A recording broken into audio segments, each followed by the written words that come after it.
Hey, what's going on, everyone? I am J.A. Dudley. I'm back from a road trip to Florida, taking care of some business and stuff.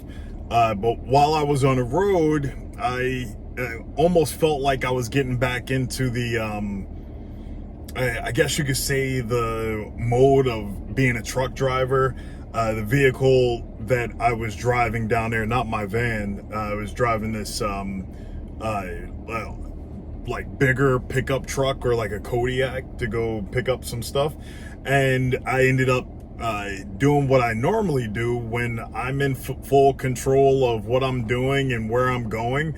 I'll just go sleep at a Pilot or a Flying J, the truck stops and stuff. And it's just easier for me like that.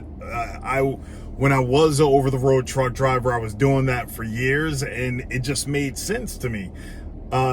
But while I was on the road, a video that popped up from Mother Trucker News, I think that's the name of his YouTube channel. He was talking about Pilot Flying J, and this trucking company called Kodiak, which is doing autonomous trucks.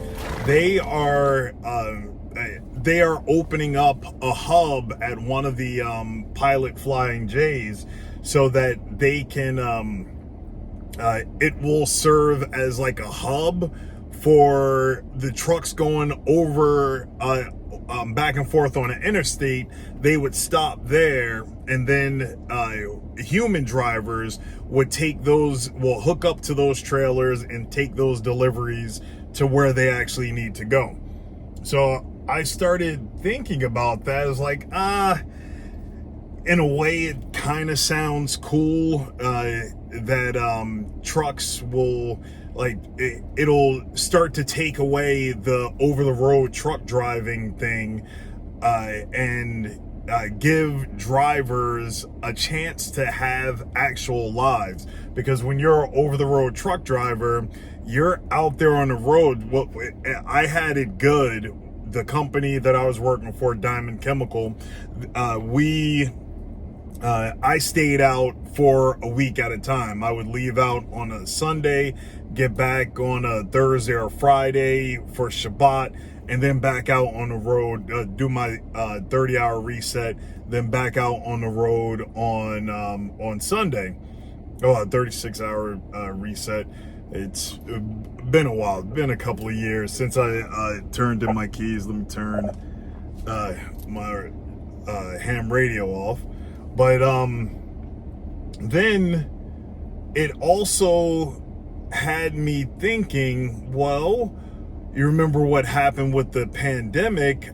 Because I was running hazmat chemicals, I was deemed essential, so I had free reign. No way stations were open. There was no troopers on the highway. It was just open highways. You can run full throttle open, however long you want it to go. Like, you didn't have to use your hours of service. You're deemed essential. It has to get there. You can stop whenever you want, but just keep going, keep safe. You don't have to worry about getting shots or anything like that. Just go. But that only worked for the essential truck drivers. Everybody else was shut down. No cars were allowed on the highways and interstates. In most cases, people weren't even allowed in certain cities. They were trying to get it to where you couldn't go outside unless your name ended in a certain letter, or it was just so weird how the lockdowns were going. And it was like, well, it was fun for me as a truck driver. I was able to just do whatever I wanted to. I could just keep going till I got tired, pull over at a Flying J or a Pilot, shut down for for however long I needed to, and just get up and go. Didn't have to wait for my 10-hour reset. Like, why? I could just get up and go. And now it's making me think about what we saw in that Logan movie, where they had these autonomous trucks just flying down the highway, and what is to happen if the place or area that you are in, they just stop making deliveries there, or these autonomous trucks, they run the interstate and something happens where you are, and then they just block the highways and roads because somebody is controlling those. If those businesses are in cahoots with the government, they do another lockdown, that shuts down interstate travel. Then if they shut down the internet on top of that, and they shut down radio transmissions, and shut down this, shut down cell phones, shut down that, then we got the Hunger Games. Like, you got districts over here that can't communicate with districts over here, and everything is locked down.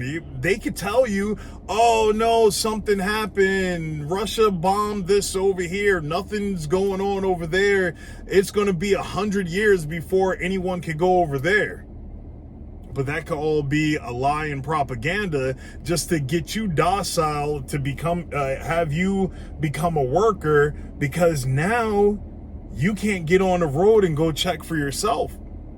You can't get out on the highway. Then you got those Boston Dynamic dogs. We saw the Black Mirror episodes where they had those dogs hunting the humans down. Never explained why they were hunting and killing the humans, but those little dogs were extremely efficient at getting to people. So now we have the Boston Dynamic dogs that are that they even had in New York and I forgot where in California, where they had these robots that were working as police and issuing tickets, summonses, and being surveillance watchdogs. Now they're having these autonomous trucks that are going to run the interstates and then be able to completely isolate people, shut things down. Then what else is it going to be? Like, we are innovating our own isolation. We're going to be dependent on so many things that are outside of our control for convenience. I don't really like the thought and the idea of that. If I want to go somewhere, I want to be able to get on the road and go somewhere. But if these autonomous trucks are told, no, you can't bring fuel to that area because they voted a certain way, or they are unruly over there, or they said that they don't want to take another shot. Like, oh no, we're not sending deliveries here right now. You're just going to go around that zone. You're not going to deliver fuel there. You're not going to deliver supplies there. You're going to be completely isolated out because a computer is running where those trucks go. But then who's running the computer? Will it be the government that's running the computer? Or is it going to be the why is this doing this? Will it be, I guess, the globalists running the computer, keeping everybody isolated and shut down? These conveniences are going to be our downfall. I guess that's why people like me are doing their best to survive and live off grid. You want electricity? You want those creature comforts? You set up solar. I don't have a well yet. We still haul in water, but I have to set up a rain catchment system. Because once they say, oh, it's another lockdown, and they are able to say that you're not essential, you can't go and do what you need to do in another state or another county or another place, they have full control of the highways to shut you down. There's a lot of concern that is misguided by people. A lot of people are thinking like, oh, they have these autonomous trucks that's going to take jobs away. The jobs part isn't shouldn't be the biggest issue. It's the freedom part that people are missing, because there are so many times where computer autonomy, everybody looks at it as a convenience. You go to the store, you got self-checkout. And in some places, you don't even have self-checkout. You just go in the store, it's going to scan your face, it's going to scan your hands, it's going to scan your cell phone and all of that. And you just go in, grab what you want, then they take those digital credits from you.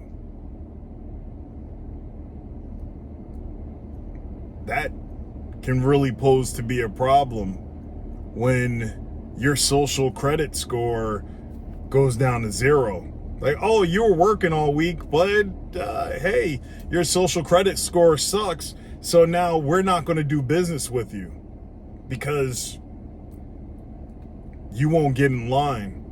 You're rebellious. Now it's a group of you being rebellious. No, we're not going to send the cops. No. We're going to let the people deal with you.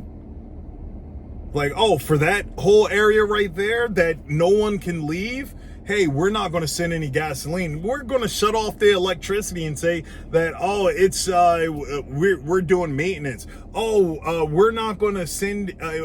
We can't send in any food because the electricity is off. So now your stores can't get any supplies to refrigerate anything. And like, oh, but another thing, hey, y'all need to check on those people that are being rebellious, because they are the ones that's causing this problem. So then the mob comes after you, and when they do that, the people that's in charge, they're like, hey, this is real easy. All we got to do is turn off that flow, and then people will turn on people and do our dirty work for us. All we'll do is leave a pile of bricks and some shovels, and then they'll take care of it for us. So watch what you want for convenience, because those conveniences are going to just take over you, and you're going to have nothing less except for fall in line and say yes. Don't fall for it. Don't fall for the mark of the beast.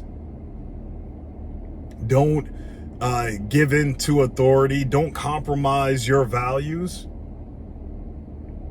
Move forward, be strong, stay consistent, and seek the Father. Shalom.